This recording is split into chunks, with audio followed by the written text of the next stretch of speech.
வணக்கம் தமிழக மக்களே, இது உங்கள் அரசு 360. இன்னைக்கு நம்ம என்ன பார்க்க போறோம்னா, டெல்லியில் தமிழக அரசின் குரலாக செயல்பட புதிய ஸ்பெஷல் ரெப்ரசன்டேட்டிவ் நியமனம். இவர் யார்? இந்த பதவியின் முக்கியத்துவம் என்ன? தமிழ்நாட்டுக்கு என்ன பயன்? இன்று முழுமையா பார்க்க போறோம். ஸோ வீடியோவை ஸ்கிப் பண்ணாம பாருங்க. அதுக்கப்புறம் ஒரு முக்கியமான விஷயம், நம்ம சேனலை இது வரைக்கும் சப்ஸ்கிரைப் பண்ணாம பார்க்குறவங்களுக்கு ஒரே ஒரு வேண்டுகோள், நம்ம சேனலை ஒரு சப்ஸ்கிரைப் பண்ணிட்டு பாருங்க. ஏன்னா இது போன்ற பயனுள்ள வீடியோ மட்டும்தான் நம்ம சேனலில் போட்டுக்கிட்டு இருக்கோம்.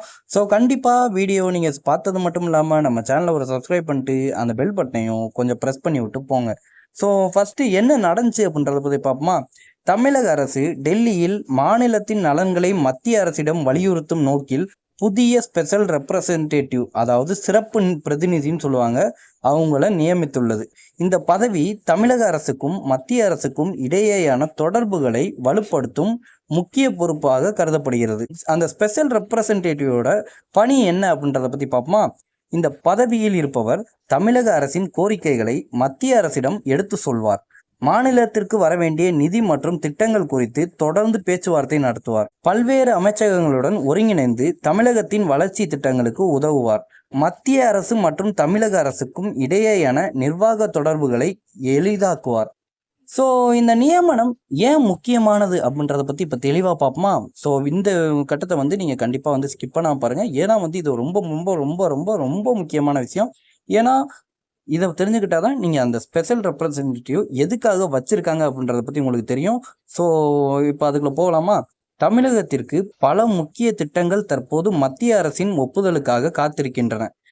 அவற்றில் புதிய உள்கட்டமைப்பு திட்டங்கள், ரயில்வே மற்றும் தேசிய நெடுஞ்சாலை திட்டங்கள், மத்திய நிதி ஒதுக்கீடுகள், தொழில் முதலீடு திட்டங்கள் இவற்றை விரிவுபடுத்த டெல்லியில் நிரந்தர பிரதிநிதி இருப்பது அரசுக்கு உதவியாக இருக்கும் என்று அரசு தெரிவிக்கிறது. இப்போ புரிஞ்சா உங்களுக்கு? அதாவது இப்போ நிறையா திட்டங்கள் அந்த மத்திய அரசு ஒப்புதலுக்காக வெயிட்டிங்லேயே இருக்குது. ஸோ அந்த இதெல்லாம் கிளியர் பண்ணுறதுக்காக தான் இந்த ஸ்பெஷல் ரெப்ரசன்டேட்டிவை நியமிச்சிருக்காங்க. ஸோ இது எனக்கு தெரிஞ்ச ஒரு பெரிய நல்ல விஷயம்தான். ஏன்னா அங்கே மத்திய அரசுக்கிட்ட நம்மளோட நேரடி தொடர்பு இருக்கக்கூடிய ஒரு ஆள் நமக்கு கண்டிப்பாக தேவை. அதுக்காக தான் இந்த ஸ்பெஷல் ரெப்ரசன்டேட்டிவை கொண்டு வந்திருக்காங்க. ஸோ இதுவும் ஒரு நல்ல விஷயம்தான். அடுத்தது அரசியல் ரீதியாக என்ன பேசப்படுகிறது, அதாவது அரசியல் ரீதியாக இதை எப்படி பேசுகிறாங்க அப்படின்றத பற்றி இப்போ தெளிவாக பார்ப்போமா. இந்த நியமனம் அரசியல் வட்டாரங்களிலும் கவனம் பெற்றுள்ளது. கண்டிப்பாக கவனம் பெற்றிருக்கும். ஏன்னா இது ஒரு புதுவிதமான ஒரு ட்ரை பண்ணியிருக்காங்க.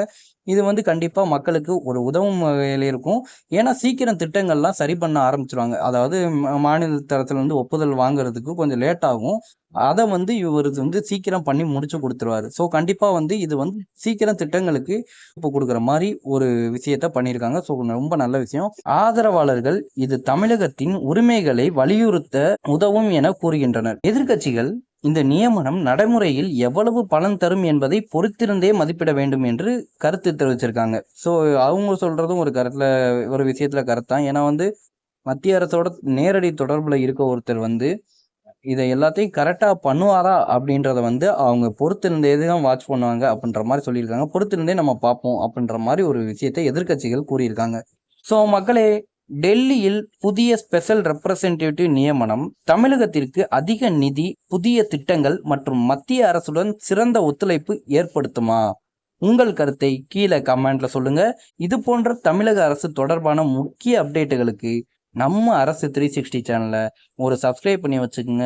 அதுக்கப்புறம் ஒரு முக்கியமான விஷயம் என்னன்னா, இப்போ இந்த இதை ஃபுல்லாமே நான் எல்லாத்தையுமே சொல்லிட்டேன். இதில் ஒரு அரசு, அதாவது இப்போ நம்ம தமிழக அரசு ஒரு திட்டம் கொண்டு வர்றதுக்காக அந்த திட்டத்துக்கு மத்திய அரசை தான் நோக்கி கண்டிப்பாக அவங்க கையெழுத்து போட்டால் தான் இது நடக்கும். ஆனால் இனிமே அப்படி நடக்க போகிறது கிடையாது. ஏன்னா இந்த மாதிரி புதிய ஒரு ஸ்பெஷல் ரெப்ரசன்டேட்டிவ் கொண்டு வந்தனால சீக்கிரமே எல்லா திட்டங்களும் டக்குன்னு அறிவிப்புக்கு வந்துடும். அதாவது கையெழுத்து போட்டு கொடுத்துருவாங்க. ஸோ இது மக்களுக்கு ஒரு தேவையான விஷயம். ஸோ இதோட வீடியோ முடியுது காய்ஸ். மறக்காமல் சப்ஸ்கிரைப் பண்ணிடுங்க. அதே மாதிரி இந்த வீடியோவை பார்த்ததுக்கு மிக்க நன்றி காய்ஸ்.